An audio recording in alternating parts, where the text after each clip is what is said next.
హల్లెలూయా! దేవునికి స్తోత్రం. దేవుడైన యేసు ప్రభువారు ఈరోజు మనకు పరిశుద్ధ గ్రంథం నుంచి ఇస్తున్న వాగ్దానము రోమీయులకు రాసిన పత్రిక 6వ అధ్యాయం 11వ వచనం.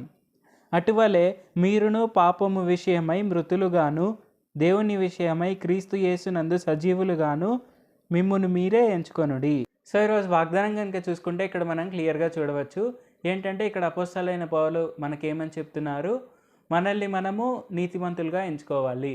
మనల్ని మనం పాపుల వలె కాక మనల్ని మనం నీతిమంతులుగా ఎంచుకోవడం వల్ల మనకేం జరుగుతుంది, మనము అఫ్కోర్స్ మనం ఈ శరీరంలోనే ఉన్నాము. అఫ్కోర్స్ మనం పాపం వల్లనే పుట్టిన వారము, అలాగే పాపం మనల్ని ఏలుతుంది. ఇది మనకన్నీ తెలిసిన విషయమే. కానీ మనము దేవుడైన యేసు ప్రభు వారి పిల్లలము, మనము ఆయన రాజ్యంలో ఉన్నవారము. సో మనం ఏం గుర్తించాలి అంటే, మనం ఆయన పిల్లలమైనప్పుడు మనకు పాపం అనేది మనల్ని ఏమీ చేయలేదు. సో పాపం అనేది మన కాళ్ళ క్రింద ఉండవలసిన విషయము. ఇది మనం గుర్తుపెట్టుకోవాలి, ఇది మనం గుర్తించాలి.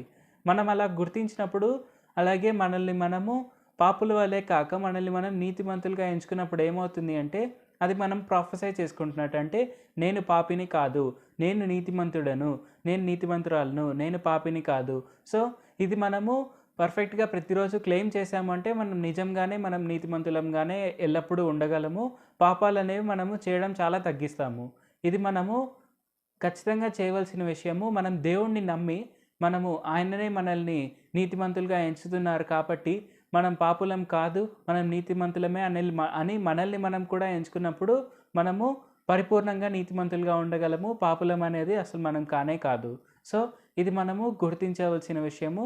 తప్పక అందరూ ఇప్పుడు ఉపవాసం ఉండి ప్రార్థిస్తున్న ప్రతి ఒక్కరూ తప్పక దేవుని నామంలో నేను నీతిమంతుడిని, నీతిమంతురాలిని అని అందరూ ఒప్పుకుంటారు. అలాగే అందరూ ప్రార్థిస్తారు అని నేను భావిస్తున్నాను.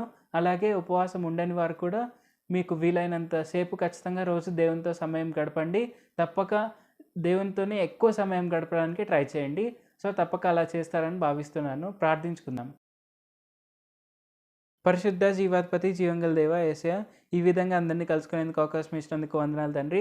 యేసయ్య, ఇప్పుడు వాక్యం వింటున్నందరూ తప్పక ఉపవాసం ఉండి ప్రార్థించేందుకు, అలాగే మీతోనే అత్యంత సమయం గడిపేందుకు సాయం చేయండి.